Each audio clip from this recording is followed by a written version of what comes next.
सियासी मैदान की हर बड़ी खबर से आगाह रहने के लिए हमारे चैनल आजाद सियासत को सब्सक्राइब करें और बेल आइकन को प्रेस करें।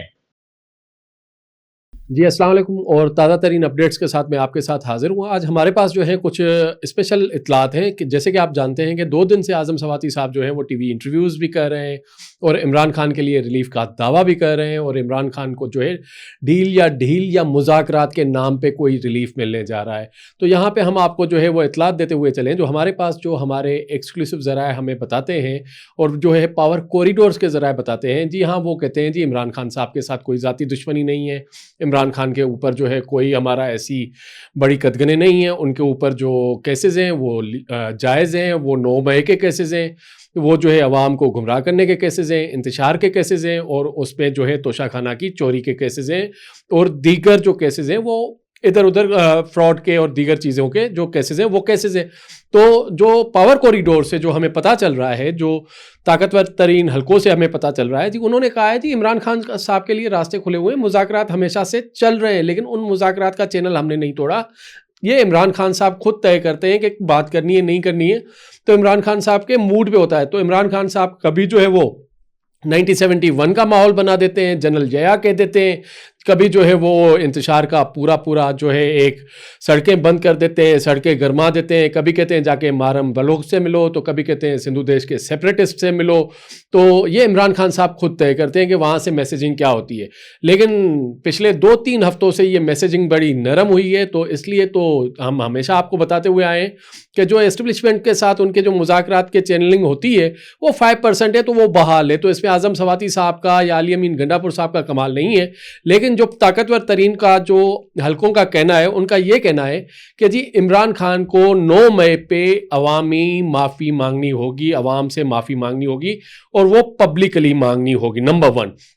उसके बाद जो भी सियासी बातचीत है, अगर कोई सियासी मुकदमा है, वैसे तो अभी तक कोई सियासी मुकदमा नहीं है, अगर उनके ऊपर कोई सियासी मुकदमा है तो उनको सियासी क़यादत से बात करनी होगी। जी हाँ, वो सियासी क़यादत कौन है जी? वो सियासी क़यादत हैं जी मियाँ नवाज शरीफ साहब हैं, वो सियासी क़यादत हैं जी आसिफ अली जरदारी साहब हैं, वो सियासी क़यादत जो है वो मौलाना फजल रहमान है, वो सियासी क़यादत जो है वो शहबाज शरीफ साहब हैं, वो बिलावल भुट्टो साहब हैं, मरीम नवाज साहबा हैं। तो उस सियासी क़यादत से जो है वो बात करें और इमरान खान साहब अपनी जो है जो भी करें, माजी में भी होता हुआ आया है पाकिस्तान में कि ये एक एक्सक्लूसिव इतलात आ रही थी कि जो आज़म सवाती साहब जो डील और मुज़ाकरात की बात कर रहे हैं, जो पाकिस्तान के नाम पे बात कर रहे हैं, तो वो चैनल कभी टूटा नहीं था, वो कायम था और वो 5% तक कायम था। तो वो अभी भी चैनलिंग हो रही है, मैसेजिंग हो रही है, लेकिन वहाँ से एक क्लियर, जब हमने उधर राब्ता किया पावर कॉरिडोर्स में, तो हमें क्लियरली बताया गया जी सिंपल सी 2 चीज़ें। 9 मई पे जो है पब्लिकली एक माफ़ी मांगी जाए, दूसरा जो है वो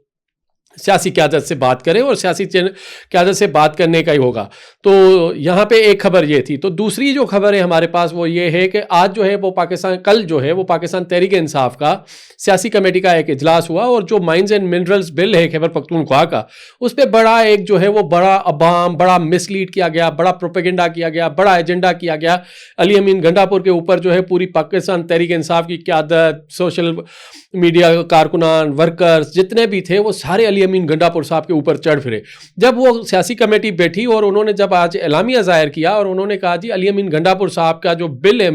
केपी का minerals mines and mineral bill है, उसमें ना तो SIFC का कोई रोल है, ना तो SIFC को कोई ऐसी कोई मादनियाती ज़ख़ीर या जो ठेके होंगे या चीज़ें होंगी वो SIFC के थ्रू दी जाएंगी, ना जो है फेडरल गवर्नमेंट की कोई डायरेक्ट मुदाखलत है।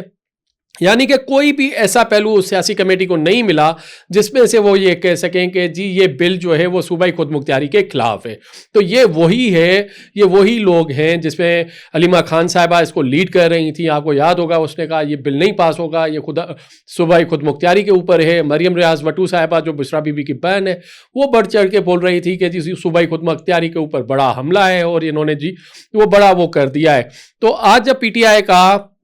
सियासी कमेटी का इजलास हुआ, उस सियासी कमेटी में बड़ी क्लियरेंस दी गई है कि अली अमीन गंडापुर ने ऐसा कोई गलत काम नहीं किया, इस बिल में कोई ऐसी चीज़ नहीं है, इस बिल पे बहस होगी। और जब भी कोई बिल पेश होता है तो आपको पता है कि असेंबली का हुस्न ही यही है, जमहूरियत का हुस्न ही यही है कि उसके ऊपर जो है इख्तिलाफ राय की जाए, इख्तिलाफ दिया जाए, उसके ऊपर कंसर्न्स रेज किए जाएँ, क्योंकि वो बेटरमेंट के लिए होता है। जितने इख्तिलाफात आते हैं, जितने कंसर्न्स आते हैं वो दूर किए जाते हैं और उस ऑब्जेक्शंस को दूर करके एक नीट एंड क्लीन जो है लेजिस्लेटिव होती है, यही जो है वो आपको पता है पार्लियामानी सियासत का हुस्न है। तो उस पर जो है पीटीआई की आज जो सियासी कमेटी का एलामिया है वो खुद जो है इसको क्लियर कर रही है। अब वो कह रहे हैं जी ये बिल पास होना चाहिए और इस बिल में जो है वो इमरान खान की रजामंदी भी ली जाए क्योंकि वो नीट एंड क्लीन है। तो ये जो प्रोपेगेंडा चल रहा था काफ़ी दिनों से, अली अमीन गंडापुर को निशाना बनाया जा रहा था, जो उसके ऊपर जो है पीटीआई के सोशल मीडिया अकाउंट्स थे और दीगर चीज़ें थी, तो वहीं पे ये सारी चीज़ें अब क्लियर नज़र आ रही हैं। तो यहीं पे मैं एक और आपको अपडेट देता चलूँ तो फिर मैं SIFC के हवाले से भी बताऊंगा और इस माइंस एंड मिनरल्स जो फोरम इन्वेस्टमेंट फोरम हुआ था उस पर भी बताऊंगा कि आगे चल के क्या हो रहा है। तो इसमें जब ये चीज़ें हुई तो आपके सामने ही जो है एक पीटीआई के जो ओवरसीज अकाउंट्स हैं तो उन्होंने mines and minerals investment forum के ऊपर अटैक करना शुरू किया और इन्हीं दिनों में माइंस एंड मिनरल्स बिल उसको भी जो है निशाना बनाया। लेकिन आज पाकिस्तान तहरीक इंसाफ की सियासी कमेटी ने इसको एक क्लीन चिट दे दी है, कहा है इसमें कोई ऐसी चीज़ नहीं है, इसमें SIFC की कोई ऐसी चीज़ नहीं आएगी, इसमें जो है वो फेडरल हुकूमत का कोई ऐसा ऑब्जेक्शंस या कोई ऐसी सूबाई खुद मुख्तियारी के ऊपर जो है वो कदगन नहीं आएगी। तो ये बड़ा नीट एंड क्लीन बिल है। तो आपको बताऊं ये जो हमला करने वाले थे ये जो लोग हैं ये हैं ओवरसीज पाकिस्तानी और इनको जो है ये है सोशल मीडिया एक्टिविस्ट। इनको जो हम यहाँ पाकिस्तान में बैठ के अब कहते हैं ये वही अकाउंट्स हैं, ये वही डिजिटल दहशतगर्द हैं जो पाकिस्तान को कहीं पे टेक ऑफ होते हुए देखते हैं, पाकिस्तानी इकोनॉमी को कहीं टेक ऑफ होते हुए देखते हैं तो ये पाकिस्तानी इदारों को निशाना बनाते हैं। अगर कोई सानिया भी होता है तो उस सानिया पे जो है वो Indian agenda, Indian intelligence agenda जो उठाते हैं, इंडियन मीडिया का एजेंडा उठा के वो करते हैं और इसीलिए इनको यहाँ पे वो डिजिटल दहशतगर्द कहा जा रहा है। ये 5th जनरेशन वारफेयर से निकले हुए हैं और इनका सिर्फ और सिर्फ काम यही है कि ये पाकिस्तानी इदारों को निशाना बनाए। हुकूमत पाकिस्तान के जितने इक़दाम है, जितनी जो है इस वक्त माशी इंडिकेटर्स हैं वो अपराइट जा रहे हैं, बेहतरीन सिमत में जा रहे हैं और एक बहुत बड़ा अच्छा बजट आने जा रहा है जिसमें वज़ीर ख़जाना साहब जो है वो ऐलान कर चुके हैं। उन्होंने कहा है जी इस बजट में जो है वो तनख्वाहदार तबके पे जो है बहुत ही कम टैक्स लगाया जाएगा, यानी कि टैक्स को कम करेंगे तो तनख्वाहदार तबके को रिलीफ मिलना जा रहा है। उसमें उन्होंने कहा है जी बिजली के बिल मज़ीद कम होंगे, कल भी कम हुआ है, 1.5 रुपये के करीब जो है बिजली कम हुई है फ़ी यूनिट। उससे पहले 7 रुपये 70 पैसे 7 रुपये 60 पैसे जो है वज़ीर आज़म जो है वो कम कर चुके हैं सनती के लिए भी एंड घरेलू सार्फिन के लिए भी। 1.5 रुपये की अभी कल कमी हुई है और बजट से पहले अभी कह रहे हैं मजीद कमी होगी। तो जितना रिलीफ आवाम को पहुंचाया जा रहा है इस हुकूमत के तहत तो ये एक बड़ा जो है इकदाम होने जा रहा है। अब रिसेंटली एक बहुत बड़ी जो है वो हुई Pakistan mines and minerals investment forum conference हुई। उस कॉन्फ्रेंस में जो है 2000 से ज़्यादा डेलीगेट्स थे, 300 से ज़्यादा जो है वो America, Europeans, middle eastern, African delegations थे जिन्होंने बहुत ही अश्योर कराया पाकिस्तान के लिए कि पाकिस्तान में बहुत पोटेंशियल है और बहुत सारी चीज़ें, जैसे कि रेकोडिक का जो माइंस वाले हैं वो कह रहे हैं जी $70 बिलियन जो है पाकिस्तान रेकोडिक से जो है वो कमा सकता है, आ सकते हैं। तो हम तो 1-1 बिलियन के लिए परेशान होते थे। आपको पता है कि जब इमरान खान ने इंतशार फैलाया था 2022 में, जब जो है वो एक डेमोक्रेटिक प्रोसेस को जो है वो नो कॉन्फिडेंस मोशन को जो है ब्लॉक करके असेंबली तहलील करके पूरी एक इंतशारी सियासत की बुनियाद रखी थी, तो उसमें जो है वो पाकिस्तान को कितना नुकसान हुआ था। और आए दिन यही जो सोशल मीडिया अकाउंट्स होते थे, यही जो नैरेटिव बिल्ड करते थे, वे बाहर बैठ के, जिनके मैं नाम नहीं लूँगा, बड़े डॉक्टर्स हैं जी, वो बैठ के कहते थे पाकिस्तान आज डिफ़ॉल्ट हुआ, कल डिफ़ॉल्ट हुआ, पाकिस्तान डिफ़ॉल्ट हो गया। उनके यूट्यूब्स की पट्टियाँ आती थी कि पाकिस्तान डिफ़ॉल्ट कर लिया। तो हम 1-1 बिलियन के लिए परेशान होते थे। तो अल्हम्दुलिल्लाह जो ये क़यादत है पाकिस्तान की, जिसमें जी ये प्रेसिडेंट आसिफ अली जरदारी साहब हो गए, मियाँ नवाज शरीफ साहब हो गए, प्राइम मिनिस्टर शहबाज शरीफ साहब हो गए, और इनमें सबसे ज़्यादा बड़ा क्रेडिट जो जाता है वो जनरल आसिम मुनीर साहब को जाता है, जिन्होंने जो है वो एक स्मूथर ट्रांजिशंस के साथ जो है पीडीएम की गवर्नमेंट रखी। उसके बाद जो है एक केयर टेकर गवर्नमेंट आई, फिर एक इस गवर्नमेंट की हुकूमत आई। इन तमाम गवर्नमेंट्स को एक स्मूथर डेमोक्रेटिक प्रोसेस से चलने दिया गया और उनकी जो है पूरी मावनत की गई, सिक्योरिटी जो जितने थ्रेट्स थे उनको दूर किया गया। तो आज पाकिस्तान जो है एक जो है अपना संगे मील उबूर कर रहा है और माशी जो इंडिकेटर्स हैं वो तमाम सारे ऊपर जा रहे हैं। तो यहाँ पे मैं मजीद आपको एक बताता चलूँ, एक और ख़बर है। एक खबर वही है कि ये तो इनको मुंह की खानी पड़ी है पीटीआई के जो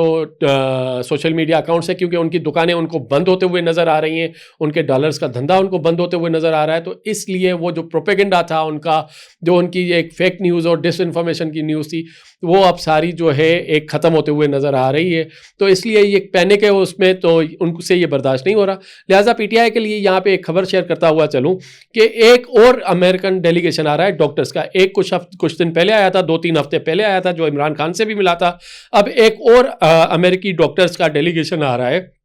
20 से 25 अप्रैल के दरमियान, जो आके इमरान खान से मिलेगा और मजीद आके अपनी अपडेट्स देगा कि इमरान, जैसे कि पिछले डेलीगेशंस ने दी थी कि वो ठीक हैं जी, सेहत-याब है, अल्हम्दुलिल्लाह खैरियत से जेल में बैठे हुए हैं। तो एक और डेलीगेशन भी आ रहा है डॉक्टर्स का, वो भी मिलने के लिए। तो लेट्स सी कि उसकी भी हम अपडेट्स आपको देते हुए चलेंगे। दूसरी सबसे बड़ी एक खुशखबरी देता हुआ चलूँ कि वज़ीर-ए-आज़म शहबाज शरीफ साहब का इस वक्त एक कामयाब दौरा बेलारूस जारी है, और उस बेलारूस के दौरे में जो है पाकिस्तान के लिए बहुत बड़ी खुशखबरियाँ आ रही हैं। सबसे बड़ी खुशखबरी ये आ रही है कि बेलारूस की हुकूमत ने एक चीज़ पे एग्री किया है कि वो पाकिस्तान से 1,60,000 जी 1,60,000 नौजवानों को रोज़गार फराम करेंगे। जो रोज़गार होगा टेक्निकली बुनियादों पे, इंजीनियरिंग,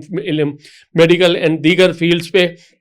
1,60,000 पाकिस्तानियों को जो है वहाँ पे नौकरियाँ दी जाएंगी, रोज़गार दिया जाएगा। तो ये सबसे बड़ी इस दौरे की अचीवमेंट है, और इसका सारा क्रेडिट जो जाता है वो वज़ीर-ए-आज़म पाकिस्तान को जाता है। और उसमें जो है आपको पता है ये तभी होता है जब पूरी रियासत जो है एक पेज पे होकर काम करती है और इंतशार को शिकस्त देती है। तो उसमें जो है इस दौरे के दौरान जो है बिज़नेस टू बिज़नेस जो है वो मुआहदे हुए हैं, बहुत सारे बिज़नेस टू एग्रीकल्चर मुआहदे हुए हैं, डिफेंस के सेक्टर्स में बड़े मुआहदे हुए हैं। तो ये पाकिस्तान के लिए बहुत ही बेहतरीन जो है एक साइन आ रहा है, बहुत ही बेहतरीन माशी इशारे आ रहे हैं कि पाकिस्तान जो है वो इंशाल्लाह टेक ऑफ करेगा और इंशाल्लाह पाकिस्तान तरक्की की राह पे गामजन है। जी शुक्रिया।